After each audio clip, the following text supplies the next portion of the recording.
Welcome, everybody. It is WrestleMania week. It is Fernando. It's Gilberto. We are excited. Gilbert, how hyped are you for this week? I'm very hyped, Fernando. I was just watching the amazing promo that The Rock, the final boss, and Roman Reigns cut on Monday. Don't come looking for a butt whooping if you're Cody Rhodes and Seth freaking Rollins. Dude, even the referee got an ass whooping in one of those. Like the Rock, after they went off camera, The Rock grabs the belt and hits the referee for trying to chat with. Did he yell Seth cut Rollins. or that's it? Yeah, no. It was like they had already gone off camera. Like the Raw was over, and The Rock just grabs the belt. And he does not care right now. I love it. No. Daniel said he's unhinged right now. So, but I mean, what better Rock to have than an unhinged Rock? But Gilbert, we are not alone today. Why? Because we are bringing in our compa. It is WrestleMania 40 week, and I am hyped. Last year we had our compa on to preview it. So this year we are doing that again. He is a podcast manager for The Ringer. He is a co-host of Wednesday Worldwide on The Ringer. He is the man, the myth, the legend, Benjamin BJ Cruz. He is our guy. What is up, BJ? How are you doing? Thank you so much for jumping on with us. You guys, thanks so much for having me on. Happy WrestleMania week. It's let's keep the yearly tradition going, yeah? Oh, yeah. Heck yeah, you know we have to. Oh, it's so much fun, man. Thanks for having me on, guys. I like the hat, BJ. Did you get it out there in Brooklyn when you saw the Great One live in person? No, this is actually the product of and just proof that Instagram ads work, because this showed up just as a PacSun ad. Immediately bought it, and I think it was on sale too. And I bought this before. This is a couple months ago now, so this is before Rock was back regularly on TV. So it's I feel like I'm one of the day ones out here. Yeah. Hey. This way. No, but it's the L though. Apparently. Oh yeah, that's what the no L. L. No L. Bring it in. Bring it in. Bring in the thumb. That L shit worries me. he did it right on Monday though. I looked at him. Was keeping an eye on when they're all raising their ones. That thumb was nicely tucked in. So he's learning. He's learning. He got a conversation from the tribal chief. Hey, you got to tuck in that thumb there. But right, BJ, you're out there in Brooklyn, and I want to ask you about everything you saw there, and just but I want to get your whole overall point of view, from what you've seen with The Rock, the final boss persona. He came back, and Fernando's brother Daniel, he likes to kind of get on me because I'm a big Rocky fan, and when he came back, last time against John Cena, he didn't go so well with the promos, reading off the risk and there and what's going on, but I think he took it very seriously this time around. So being there in person in Brooklyn, seeing that, and just your overall point of view, how have you enjoyed this Hollywood Rock, the villain Rock, coming back with the Bloodline? I mean, this is just an elite version of The Rock, and something we haven't seen in a long time, right? Because every time he comes back, at least in the past couple of years, it's been Rock, but it's also been probably like 40 to, if not half, Dwayne Johnson, right? So it's hard to disassociate the two at some point. This version of he's so deep into The Rock, where it's he's brought back casuals like who were maybe fans of The Rock back in the day, and I haven't been hit up with texts like this in years, just covering professional wrestling, and everyone loves it. And in terms of how he's been booked and everything, obviously when he first came back and he dropped that first promo on day one, back in January, he teased it. Should I take a seat at the head of the table? That's we thought that this was a possibility, but obviously they had to pivot to this version of The Rock after the backlash and the We Want Cody movement. But I think he's knocked it out of the park, man. I mean, I think that he's found a way to remove the Dwayne Johnson of it all from it and just be The Rock, be the jackass that is The Rock, be heel, be Hollywood Rock, right? And it feels like watching someone ride a bike that they haven't ridden in a while, and it's honestly just super special to watch. It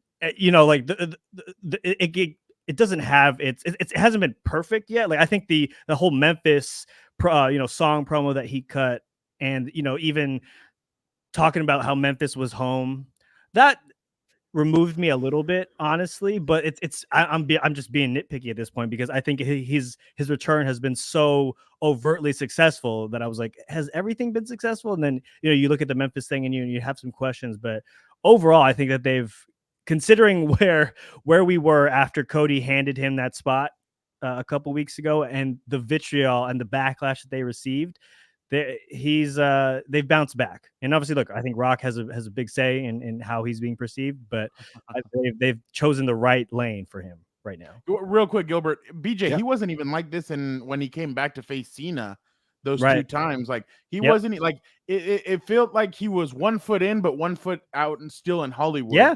And it feels like right now he is all in. I mean, I love the Tribal Chief. I love Roman, but Roman hasn't even shown up this year as much as The Rock so far to start this year, 2024. The Rock has shown up more on TV. So he's fully invested in this, and he's shown up even without Roman or any of that. So you got to give him a lot of credit because he's it's not like before where legends come in, they kind of come in, they leave, this, that. No, he's fully invested in this. He's been in there almost day in and day out, and you got to tip your hat off to The Rock for being all in right now when it comes to that.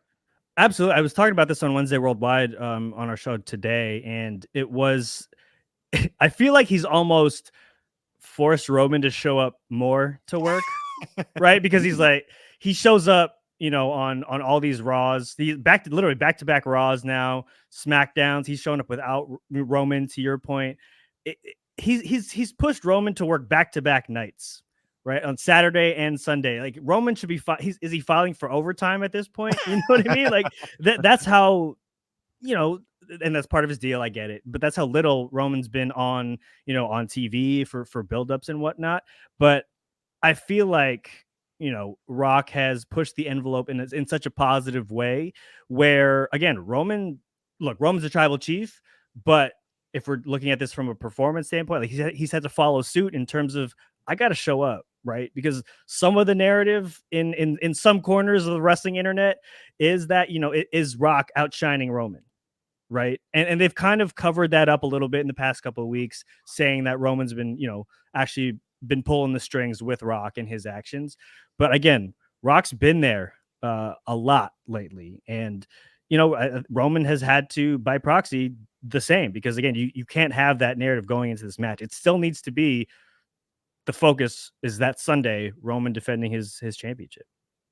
Yeah, BJ, because the whole final boss thing, I'm like, wait, I thought Roman Reigns was the final boss. He's a tribal chief, but whatever. That's a different discussion for another day. So I can see kind of the conflict there. But before we ask you more about the main event, we will later on.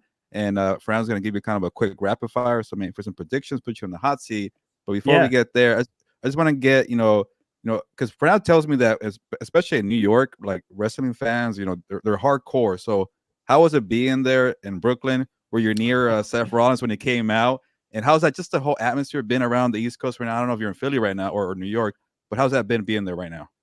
So I just got to Philly this morning, so okay. I'm entrenched in WrestleMania mode. But you're right, I was in Brooklyn for Raw on Monday, and the last time I'd been to Barclays was probably 8-ish years ago for a Nets game. A Brooklyn Nets game when they sucked. I mean, they suck now, but they were just also really bad then. The temperature in that stadium and the volume was less than ideal. And so I haven't been able to experience kind of a New York crowd yet, a wrestling crowd, I should say. And to be in that building, I'll tell you, when The Rock came out to open the show on Monday, the pop was insane. That first initial pop. And obviously, once he gets into Rock mode and the crowd realizes, hey, like, we have to boo this dude because, we're part of the show. That's part of the show. They did that. But that initial pop where they realize this dude is it. He is him, right? It was incredible just to be surrounded by these fans. And again, I think in general, wrestling fans are just on a high. It's like it's close to cloud 9 right now, as you can get, right? With, I know we talk about the Attitude Era like it's lore, and that was when we were probably, for some of us, at our peaks. I think it's getting pretty damn close right now with this, because that was a hot crowd. It was I got to my Renaissance seat. era.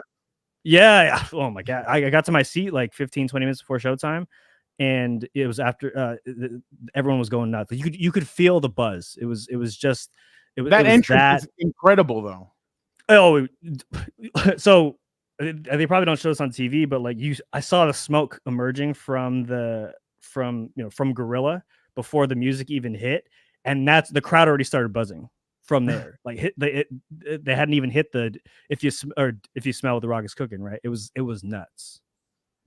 Yeah, no, and the aura is just different. Everything is just different right now with them, and they're really cooking. But I think this card is pretty stacked. Like we mentioned, it's now 2 nights. I saw CM Punk on with Helwani, and he said, "Look, maybe if it would have been 2 nights years ago, maybe I wouldn't have freaked out, and I would have had a chance to main event and do stuff like that." So I think WWE's done a great job, because I remember back when I used to watch Total Divas, I remember there was a match where the Divas were going to come out and fight. Well, they were Divas back then. Obviously, they're wrestlers and everything, but there was going to be a match. And because I think it was The Undertaker and somebody went too long, there was a match that had gone too long, or The Rock came out. Something happened to where they canceled the Divas match and they couldn't go out. And you could see them crying and they couldn't believe it. So now you get 2 nights. So I think this card is stacked. So BJ, I'm going to put you through the ringer, no pun intended. Yeah. And I'm going to make you just real quick. If you want to give me, I'll give you a match. You give me your prediction, and if you want to say a little bit about it. But let's start it off hot. Jay versus Jimmy Uso. 1, will we see Rikishi? 2, what is your prediction? I absolutely think we're going to see Rikishi. I mean, those are his boys, man, and they have a WrestleMania match against each other. Like they've talked about this in the past, right? That's their dream match.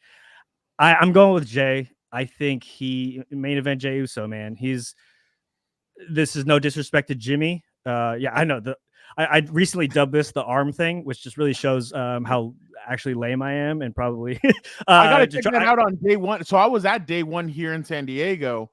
Right. And that, like, when he came in, like the whole, like, everybody stood up and everybody was just doing it. And I'm like, wow. I'm like, Jay is really, and I just watched the Roman documentary, and he's like, dude, Roman elevated me to this. And he told me, do something that's going to put you out there. Do something that's going to change you. And slowly but surely, that's what happened. And he is so over. It's ridiculous. That's why personally, I don't think he's going to screw Cody on. We'll get into that. But I just think Jay's too hot right now as a babyface. But go ahead. Sorry. Yeah, no, I think he's going to win this match. I think it just makes the most sense to kind of propel him to that next level, right? I think he's been talking about singles gold for a while now, and this is a great, jumping off point for that. So I'm going with Jey Uso on this one, man. Shout out to the Bay, San Francisco, California. There he is. Speaking of that, let's go Dragon Lee and Rey Mysterio versus Santos Escobar and Dum Dum. Who you got on that one? I want to pick Dom so bad. I'm a Dom stan. I think he got booed like crazy when he was here. Like, I did a whole story on him, and he was excited about it. No, he loves it. He loves every second of it. And that being said, I do think that there is something percolating. There's issues percolating within the Judgment Day, right? And I think he is the odd person out, or that he will be, right? There's him and Mommy aren't quite getting along as well. There's a lot of questions coming from Finn and Damian, and even JD. JD's kind of on his side, but I feel like at some point JD's going to turn on too. So I unfortunately am going to pick against Dom. I'm going with Dragon Lee and Ray in this one. I just, Dom's lost. He's lost his last 2 WrestleMania matches. So I think this is going to be number 3 for good old Dom, unfortunately. So he's going to go the opposite way of The Undertaker then? Just lose? Yeah, like a defeated streak. A defeated streak. All right. Let's go with this one. This one, I thought WWE kind of did something wrong last Friday with bringing out Jade Cargill. She talked. She went into the back. Then later she came out to help Bianca and Trinity. I thought they should have just let that happen. Like, that should have been her coming out to get her fired up, to get the crowd excited and everything. But whatever, I digress. So they are facing Dakota Kai, Asuka, and Kairi Sane. Who you got in that one? I think it's going to be Jade. Bianca and Naomi. I don't think it's going to be particularly Naomi, my close. bad. I call her Trinity. No, That's her real name. that's a real Yeah, name. You know, it's, it's her yeah. shoot name. So you're good. Exactly. Yeah. I think this is going to be a showcase for Jade specifically. I think Bianca and Naomi are gonna show out as well. But I also think this is a great way to, if they're not fully comfortable with Jade in ring yet, this is a great way to protect her, keep her with honestly 5 other women who are incredible workers and can help her kind of elevate and take it to the next level. But I don't see a world where, especially with, again, it's obviously a 6-woman tag. The tag titles are not on the line. A loss is not going to hurt. That loss is not going to hurt Damage Control, right? Yeah. So, but if anything, is going to boost Jade's stock, potentially 10 times more, depending on the spots that they book for her. Can I do a follow-up real quick, Fernando? Yeah. Go ahead. I'm just curious from your point of view, because Jade came from AEW, and he's a big fan. He's a big. I'm a big fan. Once I saw her, I saw her one time. Why wouldn't you be? Yeah, she looks. I'm like, amazing. Like, who is this specimen here? So I thought she was destroying her by AEW. So when she came to WWE, I'm like, she's ready to go. Go ahead, get in the ring. But it took her some time. I guess, what do you expect from her as a wrestler after taking time away to get better and polish up? Yeah, I mean, I think that they did the right thing here in terms of, I will say there was a level of impatience, I think, from the wrestling internet to see her thrive in WWE, right? Because she screams WWE superstar, right? She can talk, she has got the look, and the only questionable thing about it was, can she, what her in-ring abilities, right? And her work rate. She can obviously go in the ring, but like they wanted her to improve and put her in a position to succeed. I think she's going to be a megastar, right? You can just tell with how specific they were with crafting even her entrance, right? Where it's one of the things where she now has a memorable entrance, her just talking at the front of it before her music hits, right? Just the way it's lit. And again, she looks like a freaking superhero. Like it's nuts, man. Like, I know, Wade Barrett was kind of, hamming it up on Friday with how, in amazement he was of her appearance, but dude, my wife loves Jade Cargill. Like, she just radiates a presence that, yes, it's like, us wrestling nerds are like, oh yeah, she's going to be the next one, but she's got that crossover and mainstream appeal too, that I think is going to draw in even more fans. That I'm sure WWE is clamoring for. Like, if we thought Bianca is already doing that to an extent, Jade is just another version of that, which is incredible to think about. And she's actually the first person to go from AEW to WWE. Like, Cody's been in WWE before. Yeah. CM Punk had been in WWE before. Like, Andrade had been in WWE before. She had never done it. And for WWE fans to be so enamored with her, that's huge for her. So yeah, that's why patience is key when it comes to her. So the more that they do with her, yeah, that's cool, but you have to have that patience if you're WWE. I know the fans are clamoring for it, but you need to have patience with her because she's learning. And I thought she was really impressive at the Royal Rumble. Being able to carry Nia Jax like that, like, not a lot of women can do that. So that was definitely impressive. But you said she could be a megastar. So speaking of Fernando's favorite, of the megastar, I'm not a megastar guy. BJ, just to let you know, you're out on LA Knight. I could close my eyes and I feel like I'm listening to Stone Cold Steve Austin. I don't want that. I want somebody, like, sometimes he's just too mid for me sometimes, and then in the ring I think he's all right. Like, maybe I'm just too I'm not hypocritical. Maybe I'm just too critical of him, but sure. I'm just I haven't completely bought in yet. I don't know what it is. Man, I'm in on LA Knight, man. I think I mean, look, he's not gonna work a 5-star match that that we're all going to be thinking about years from now. Yeah. I do think he's world championship caliber, right? Like, to your point, I don't know if he's quite there yet.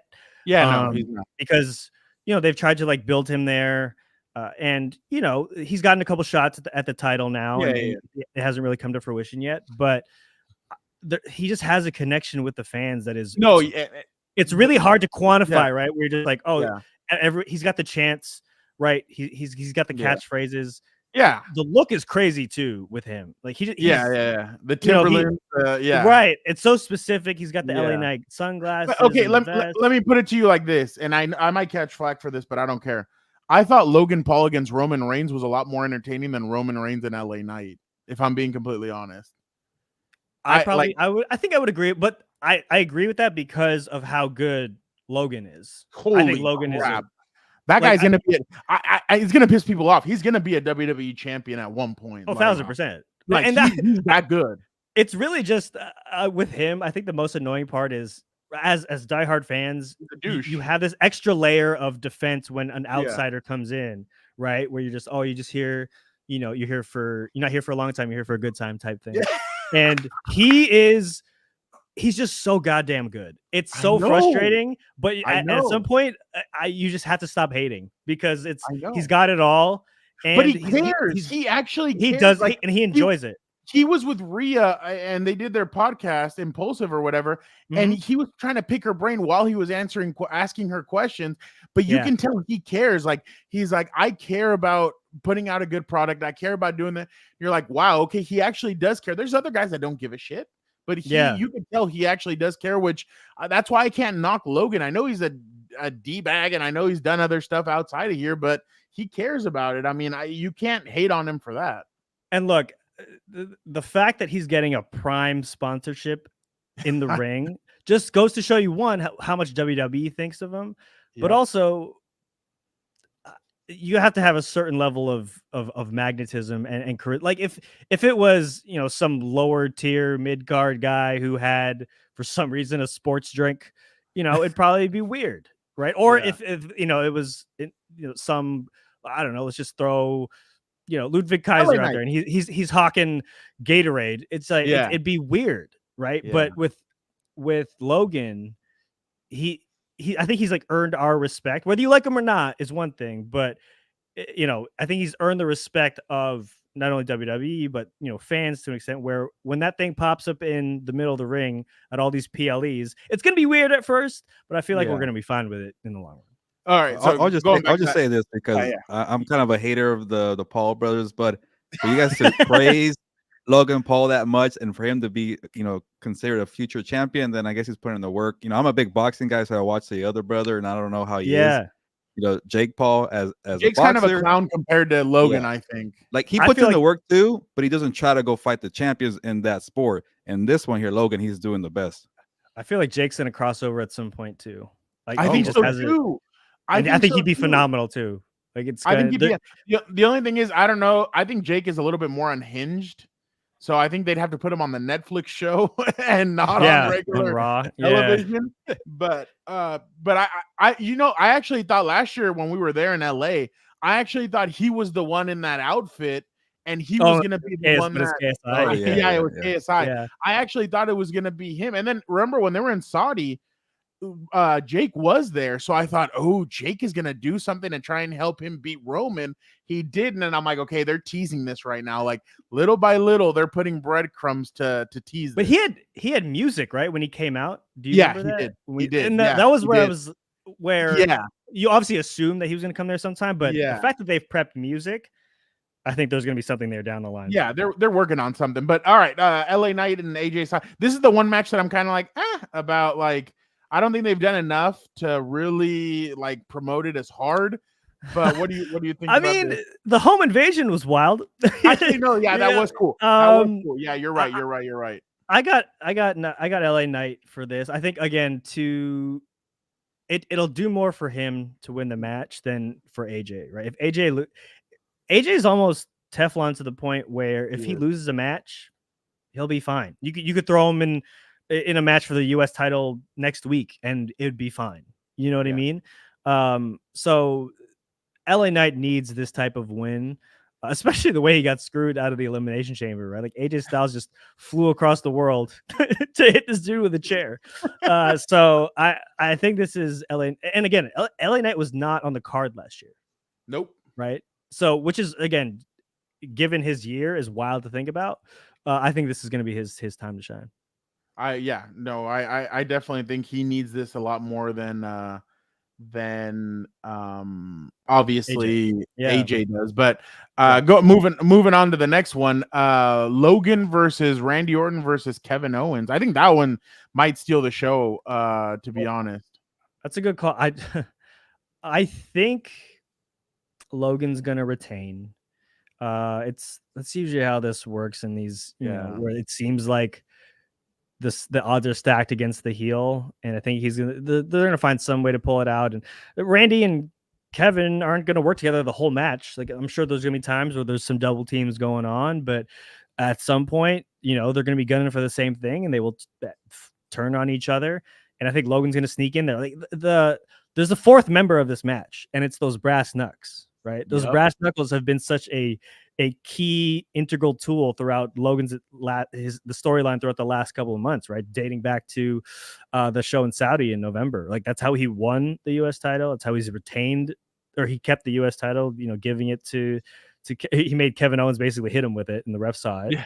And that's how he got into this feud with Randy, right? He just kind of cost him the spot at Elimination Chamber. So I think, as much as it seems like a 2-on-1 match, triple threat, the odds are a little bit more even than I think we're starting to remember. So I'm going with Logan on this one. All right. Final two. The ladder match for the tag titles. Obviously, it's the Miz and R-Truth. It's obviously the one, Finn Balor and Damian Priest are the champions. You got a lot of really good tag teams in there. Do you think the tag titles are separated? And if so, who do you think? Because Michael Cole said it on Monday. He said the match does not end until the titles have both been taken off. So that, to me, makes me think that they're going to split these up. But who do you think wins it? Yeah, I mean, I definitely think they're going to be split up. Like, they wouldn't have added that caveat if they weren't going to, or at least put it out there. They need right? to. And I think it makes sense. They've when they split, they basically resplit the world title. So, to do the same with the tag team titles makes sense. I think DIY comes out with it on the Raw side, and probably, as long as they're still in this match, Austin Theory and Grayson Waller. I can't call them A-Town Down Under. That shit sounds crazy. I know. But I think that's how it's going to shake out, because I think there's going to be, I think Rhea's going to be the only one who leaves Philly with a title in Judgment Day. So wow. Spoiler alert. That's a good one. We'll get into that in a second, but last one, Seth Rollins versus Drew McIntyre. We're talking big three matches, and I feel like this is a huge match. But I kind of wanted to throw it in right here because I know Bailey's your girl, so I was like, I want you to talk more about that. But obviously, I think Drew as a heel has been incredible. I think the way he's feuding with CM Punk and Seth Rollins at the same time, I think has been hilarious. So what happens in this match, and do you think CM Punk gets involved? I definitely think Punk gets involved. I mean, he's doing commentary, right, where he's going to be the proximity to the ring. Him and Pat McAfee and Michael Cole is going to be amazing, right? And he can still use his other arm to get involved. I think Drew is walking away with the title in this match, and Seth's done what he can with it, and I think it's time to either potentially move on to a feud with Cody, whether that's for a title or not. That remains to be seen. But I think it's Drew's time to kind of be that heel champion on Raw, and I think he's going to do a phenomenal job, and it just sets up perfectly for, you can give him a pretty lengthy run where when Punk comes back, there's another feud that you can especially because they go to Scotland in 2 months. Right. So I think it just makes a whole lot of sense for Drew to walk out of there with a title. I agree with you here, but I think the Bloodline is going to be what screws Seth Rollins out of the championship.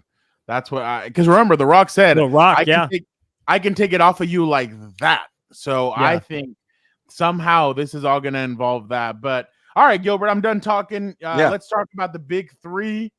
Go ahead. You had to put BJ on the spot there. Hopefully that was okay for you, BJ. But great, Fernando mentioned your girl Bailey from the Bay Area. I remember you're from the Bay Area too, right? That's right.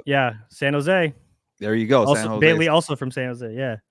How do you Super feel? Bowls in 2026 is in the Bay Area, so It is, yeah. there you go. Yeah, There you go. So for Bailey, it feels like her match is not getting talked about as much.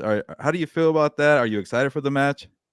I'm really excited about the match, and that's a great point by you. Is for someone who won the Royal Rumble, I feel like this match has been swept under the rug in terms of the build, right? And obviously, I think they've done a good job with they bought some time with Dakota also turning on Bailey, right? Essentially kicking her fully out of damage control, having no allies. But I feel like Bailey hasn't been given the same shine as previous Rumble winners, right? Like Cody obviously is getting all the shine. Makes sense. It's this is a 2-year story at this point. But if you're comparing it to when Rhea won the women's Rumble last year, that was huge. Like that build for her and Charlotte, which again ended up being an incredible match as well, she was just talked about more, right? And I feel like this is so Bailey, if that makes sense, where she's one of, if not the most decorated women's champion probably in the company's history, like probably one of. I don't want to go full hyperbolic message there, but again, the fact that she won the Rumble and she chose her at that time her stablemate, right, her faction mate in Damage Control. There's so much story here that it's such a bummer that they haven't really done more with it, right? Like, they've had their backstage fights and they've jumped each other here and there. They've exchanged those, but I think Bailey deserved a bit more attention in this run, and also selfishly. So I think she's gonna win. I think that's as someone from the Bay Area, we need it. After the Niners, I'm putting all my eggs in the Bailey basket because if she loses, you might not see me for a couple of months because we are starving over here for some sort of championship. Yeah, and those are good points out by you, BJ. But in terms of the other match for Rhea Ripley and Becky Lynch, a lot of attention. They're doing a good job with that one. Maybe you disagree, but it seems like they're getting a lot of hype. They almost fought each other on Hawani's show. And I was telling Fernando, I'm a big fan of Rhea Ripley. I love what they've been doing to build her character last year or two. A great match last year at WrestleMania against Charlotte. But it was starting to remind me a bit about when Becky became the man, and then we've missed that when she went away for a bit. Obviously, life came calling, and she's kind of has, at least in my opinion, she hasn't got to that point yet. It feels like she's getting there with this rivalry here with Rhea Ripley. How do you see this kind of playing out, and how do you like the build up for this matchup here? Yeah, I think they've done a really good job with this build, and honestly, they started it pretty early, right? They started this build before Becky was even the number one contender, right? At that event in Vegas during Super Bowl week, Becky came out and basically called her shot. Ended up winning Elimination Chamber, and now here we are. And I mean, I think Rhea is going to retain because I think she's going to be set up as the next kind of dominant long reign champion for potentially the entire company. Assuming, I guess we'll talk Roman after this, but she's just a total package. And with Becky, yes, it'd be nice to get her another title run at some point. I think she's just such a big star where she doesn't necessarily need the title right now. Like she just released the book, right? Which is probably going to be a New York Times bestseller, and she's going to have all these other accolades where I think Rhea is going to go over. There it is. Oh, you got it already? Wow. Yeah. Oh yeah. I had to get it. Yeah. Yeah. I have it on audiobook. It's fantastic so far. And so I do think Rhea is going to walk out of there defending the title. And again, this will solidify her leadership role in the Judgment Day as well. Yeah. No, let me ask you real quick before we move on to the two main events of night 1 and night 2. I was so surprised that nobody, I mean, it's not like in the NFL where people know the length of contracts and when they expire and everything, but it seems like some guy from CBS, or I can't remember what podcast, actually asked her, and she's like, wow, nobody's really asked me about my contract situation. She said she only has, I think, 2 months left. I don't know if Seth is re-signed or not. That one hasn't been known. I think they had the contracts for the same amount of time.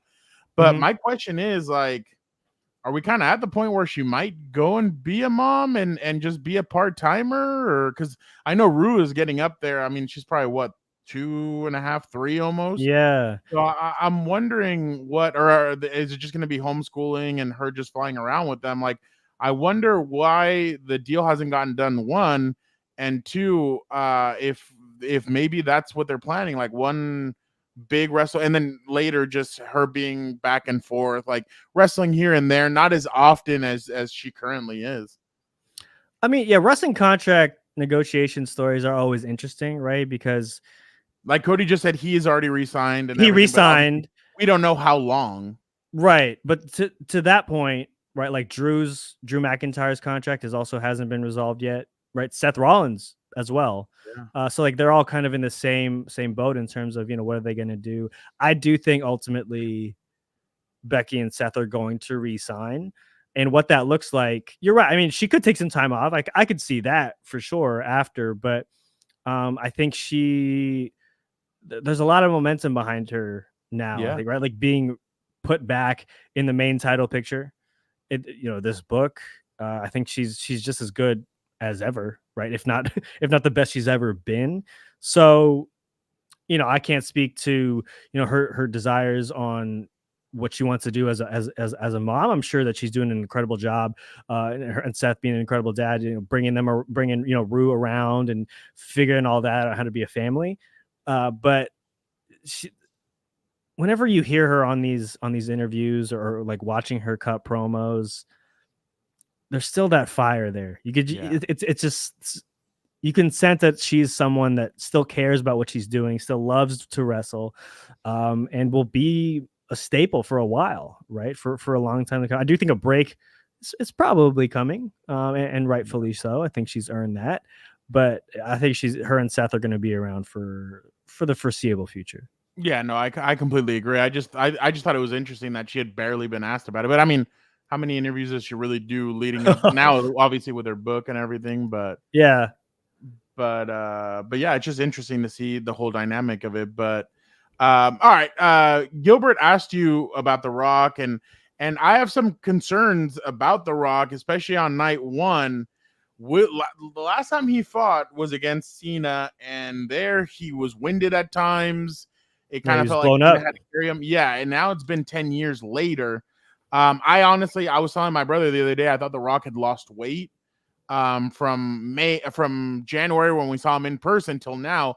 I thought he had lost weight, but when he hit Jinder Mahal in May, I keep on saying May, when he hit Jinder Mahal in January, I thought he was winded even just taking those bumps. So, yep. And then he looked a little bit winded on Monday, taking some of that stuff. But how much do you think he wrestles, and what do you think happens in this match?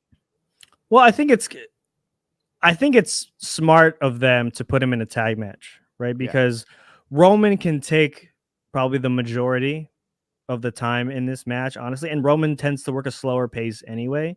So it's not like, it's going to be that fast paced. And obviously maybe, if you want to look at it strategically, maybe Seth and Cody want to speed that up, right? But I think The Rock is very, very protected in this match because it's a tag match. There's literally 3 other guys that he's going to, rely on to make this, shine. And I think that, what I was watching for this past Monday, honestly, was how he would take these bumps, right? When Cody went out there, and obviously it was very minimal. He fell down after a couple of punches from Cody. And I do think that if he's going into this match, some of the reports coming out last year about why he didn't do it with Roman was because, he felt like he couldn't get into ring shape in time. And I think if they've known that this was the plan all along, I have to believe that someone who works as hard as The Rock in everything that he does has at least been trying to get into ring shape, right? Like we're not expecting him to work a freaking Iron Man match, right? No. Or even the majority of this match. He can be in his corner, catch a hot tag, throw a couple rock bottoms, drop an elbow, drop an eyebrow, and let's go home, right? But I think he's been set up for success here, in that there are 3 other incredible wrestlers in there with him, and they're gonna the 4 of them are gonna make each other look great. So I'm not too worried. I would have been worried if it was a Roman Rock situation where, yeah, like there's a possibility that this dude could blow up, right? And just be exhausted, or go full Shane McMahon and tear a quad. And then what do you do? Yeah, no, exactly. Well, and I mean, obviously, if that Roman Rock match happens in a year from now, he has a year to get Right, really exactly. into that shape and everything. Exactly. And I mean, hell, if anything, Stone Cold showed us 2 years ago that you can get into, because Stone Cold went what, 30, 40, almost 40 Right. minutes with Kevin Owens, so it can be done. So what do you see in that match? Who is it going to be?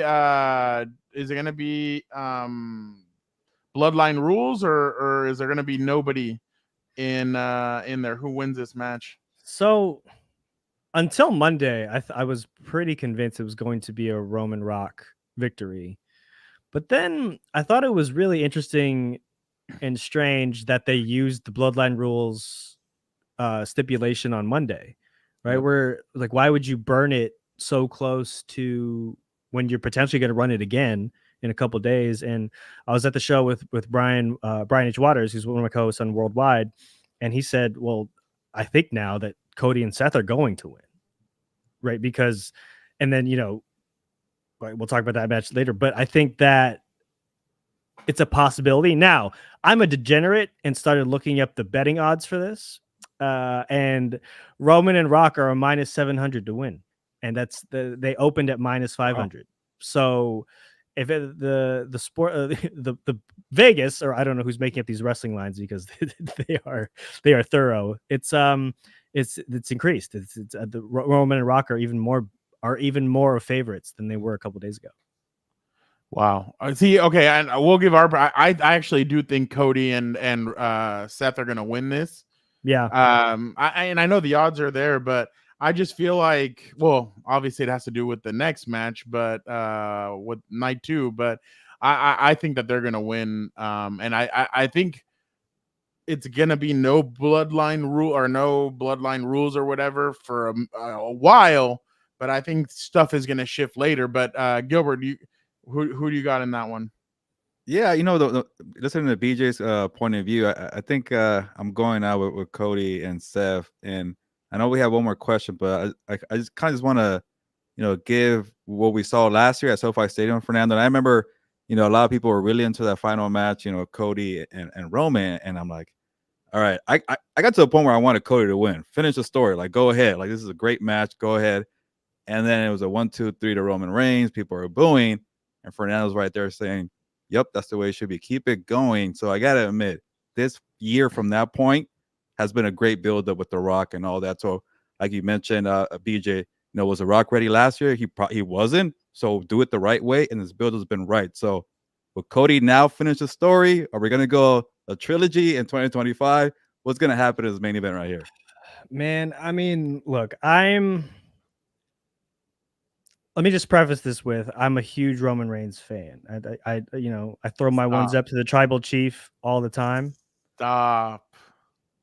And last year, until literally a year ago, today on this Wednesday, I thought Cody was going to win the title last year. I was just very convinced. Then everyone came, our whole Ringer Wrestling show squad came to LA, and we were recording some shows. And at that point, after just doing those shows and talking to them, I realized it was not going to happen. It was going to be a Roman victory. Now, where we are, a full calendar year later, I think Cody is going to do it. I think he's going to finish his story look, he's on the cover of WWE 2K24. The whole saying for WWE 2K24 is finish your story. Right? They're really leaning hard into this Cody thing.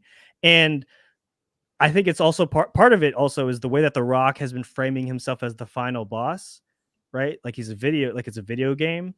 The final boss in every video game gets beaten, right? So if Rock wasn't framing himself in this way where he's the final boss or whatever, I think I'd believe more that Roman is going to win. Now that I've said that, Roman's probably going to win, and it's probably going to be upsetting. But I am officially on the record. I am picking Cody Rhodes to kind of do something else. Let's just say that. Let's just go in a different direction. See, I'm going the opposite way. Last year, I thought Roman was going to win, just because I think right now they have so much invested in him. And then you hear the way Paul Heyman speaks and some of these other guys, and they say, hey, we're only in like the 4th or 5th inning of what this could potentially be. I think Sunday is going to be all out chaos. I think the referee will get knocked out. You'll get the bloodline coming out. Then all of a sudden, boom, like Jay will come out. Then all of a sudden, Cena's music will hit. Then I think the glass is going to shatter, to be honest, BJ. Like, it just seems like that's the route. I think so. I think that's a possibility as well. I think that's I the wouldn't route rule that it we're out. going. Then all of a sudden, I think Seth is going to come in and he's going to curb stomp Cody Rhodes because he's That's also pissed a he lost his possibility. championship Yeah. to the bloodline. Roman takes advantage, pins Cody, and 1, 2, 3. I think they really want him to pass Hulk Hogan for that record. Yeah, the Days Reign thing. I mean, I can't, to be honest, oh man, I can't and then stand those. Think about it. And and I'm gonna piss you off even a little bit more. There's part of me that thinks that they might want him with that Bruno Santa. Because remember, he's not a 2. He has Hacksaw Jim Duggan, I think, next, and he would be number 2. Yeah, they always talk about, and I don't know if Roman will be able to hang till 2028 or anything like that, just because at one point this might get stale, and I totally get it. But like, I think he's gonna pass Hulk Hogan and at least Hacksaw Jim Duggan's record.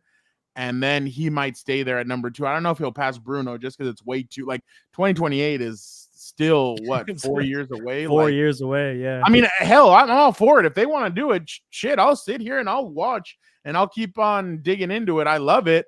But I think he might go to number 2. And I just think that right now Roman is the big deal. I think they're gonna move him to Raw, to be honest, to be on that Netflix. I think Netflix paid all that money to have Roman on there. I think Roman right now is the big dog. Still, I know that, no pun intended, he's a tribal chief. I just think he's too big to drop that championship. When Roman talks about hey, I'm way too big for this, I think he's right. I think he really is. I think if Cody wins, it's like, okay, you finish the story. Now what? Oh, he's gonna face Drew McIntyre. Oh, he's gonna face it. Well, I think I think they still have a lot of ways to go with Roman, if I'm being completely honest. And with Cody, it's kind of like you kind of want to get tantalized still, and you're kind of like, oh, well, is he gonna finish his story? And then boom, no, he's not. And it's like there's still a little bit more to tell there.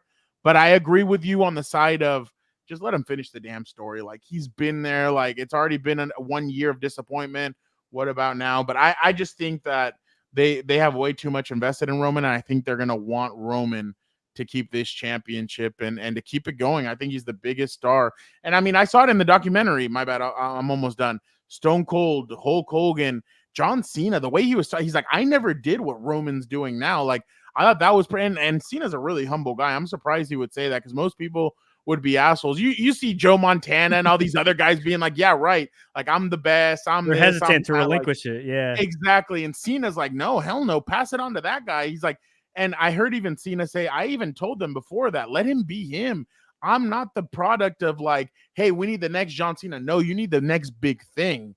And that's why, and I could tell his frustration from being the big dog and all this crap, and now being in the tribal chief, he's in his element. So I honestly think that they're going to keep it on him, but I can see the other side as well. I'm not hard-headed on, oh, it needs to be Roman. It needs to be Roman. No, I see both sides of this. Sure. I do think, though, the question I have then, if Roman wins, is what's next for Cody, right? Because if he ever decides to go after the World Heavyweight Championship, it's going to feel secondary, right? Even if he wins it, even if he becomes a top champion, he's basically going to be looked at least in kayfabe, as a failure still. Right. It took Roman a long time before he finally beat Brock Lesnar. I think it took him 4 years before. But he was also champion before that whole feud, right? It's just but it felt secondary because he hadn't beaten Brock Lesnar for it, in my opinion. But no, I agree with you. Yeah, and it's also just the way that they've built Cody, right? Where again. And look, maybe they've tipped their hand a little bit too much in that you're right. He re-signed. Who knows how long, but maybe it's, look, you'll get your championship run at the end of this deal or toward the end. I just think the Bloodline keeps talking about, this is just the 4th inning or 5th inning or whatever. The back end of this, 6th, 7th, 8th, 9th inning could be Roman Rock, right? It could be for the title of head of the table or tribal chief. They don't need the title, in my opinion. That those two guys, if we're going to go down that route, which I'm assuming we will at some point, it does not need that, because putting the tribal chief title on the line, big enough. It's huge. That's massive. That you can sell that, right? You can sell that as a big match, and then you give Cody, his. You kind of said, like, there's never going to be another John Cena, but it's been a while since they've kind of had this opportunity to put the title on someone as over as Cody is. Man, that dude is so over. Like, for someone who is as a white meat baby face like him to be this over in 2024, with cynical wrestling fans everywhere, it's pretty nuts. And I feel like it's his time, but you're right. Like, it's, we felt that last year and Roman went over, so it could happen again. I just know it's going to be a hell of a time to get out of Lincoln Financial if Roman walks the hell out of there. Real quick before I ask Gilbert for his prediction, the Roman documentary gave away something, I think, where he said in 2015 they booed the shit out of me. They embarrassed me when I won the Royal Rumble. They made me feel like crap. He's like, 9 years later, this is coming all back to this. And that's where I kind of feel like this is Roman's revenge. Like, if anything, Roman can get revenge on the city of Philadelphia and be like, all right, you guys booed me there. And I basically, like, not quote unquote cried on my way back to the locker room, but you guys made me feel like crap. Now I'm going to make you guys cry, go back into your cars, go home, and keep on crying about Cody not winning. So that's another element to this where it just excites me. And I feel like it comes full circle where he might stand there with Philly after he lifts the championship and just goes, here's 2 for you guys. Good luck. Go home and go cry.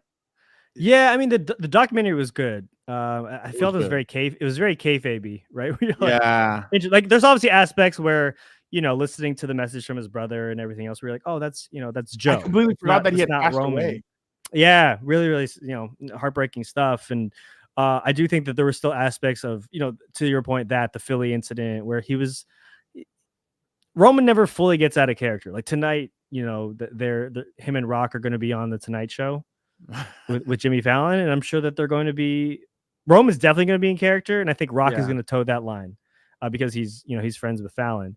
So it's imagine if he beats the crap out of Fallon with the belt.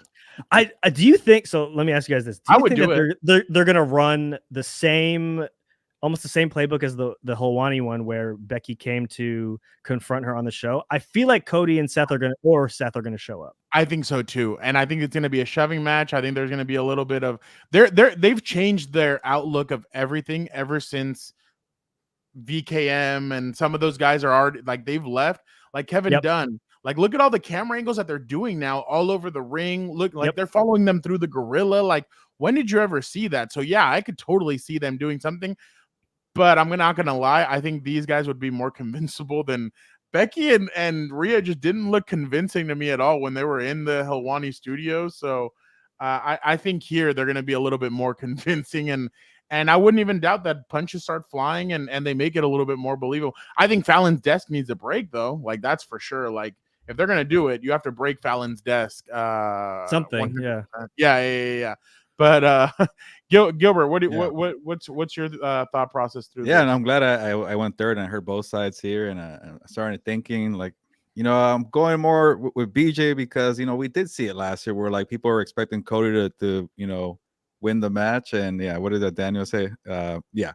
Pick the tribal chief. Okay. But no, he's like, don't let Gilberto pick the tribal chief. He'll curse him. That's my brother. He's one of the guys. And good. I'm not gonna pick the tribal chief. I'm gonna go with Cody Rhodes here because we did it last year where people were expecting him to finish the story. He did not, and it was great. One more year extended with The Rock. I loved it. Like can it get better than that? I don't know. But I know Fernando's very convinced that he could. But I would like Roman Reigns to lose the title and maybe do like a reinventing himself. Like, okay, what can I do to get hungry again to get this belt? I would like to see that chase, and I wouldn't mind seeing a trilogy next year in WrestleMania where he's not the champion. You want to beat Cody Rhodes, so I'm going with Cody for this one. Look at him there. So yeah, those are our predictions. BJ, we appreciate you so much for jumping on. Whatever you want to plug, brother, go ahead, plug it right now. Let the folks know where they can find all your amazing stuff. Yeah, no, thanks again for having me on, guys. It's always super fun to talk wrestling with you guys. But yeah, no, check out the Ringer Wrestling Show. We've got a bunch of stuff lined up for the rest of this week. Again, we're already out here in Philly. The new Wednesday Worldwide just dropped a couple hours ago. We did it in person, so me, Brian, and Cal hadn't done a pod in person in a year, so it was very. The first few minutes were just me figuring out who to make eye contact with, or like, should I make intense eye contact? But no, that came out. And we've got a couple interviews lined up for the rest of the week. If anyone is in Philly, we're doing a meet and greet at Chickies and Pete's, South Philly. Come through, say what's up, 5 to 7 p.m. before SmackDown on Friday. And yeah, check out everything that we're doing for out here, just in general. But and check out the Ringer NBA show as well. Everything we're doing over there. Oh, Gilbert, we might have to stop by and say what's up to our boy. Come by. Yeah, for sure. Share an adult beverage, There you go. Well, everybody, make sure you guys check out all of our content on Compas on the Beat. Make sure you like, comment, subscribe. Like we said, you never know who's going to jump on. So we appreciate BJ for jumping on. We love him. He's our boy. But obviously, thank you guys so much for tuning in. Thank you guys so much. We are out on our way to Philly. So, Gilbert, ¿sabes qué? Vámonos. On that note, nos vamos on to WrestleMania 40 in Philly. I know you're already there, BJ, but we're going to get there soon. So, on that note, nos vamos, pues, vámonos.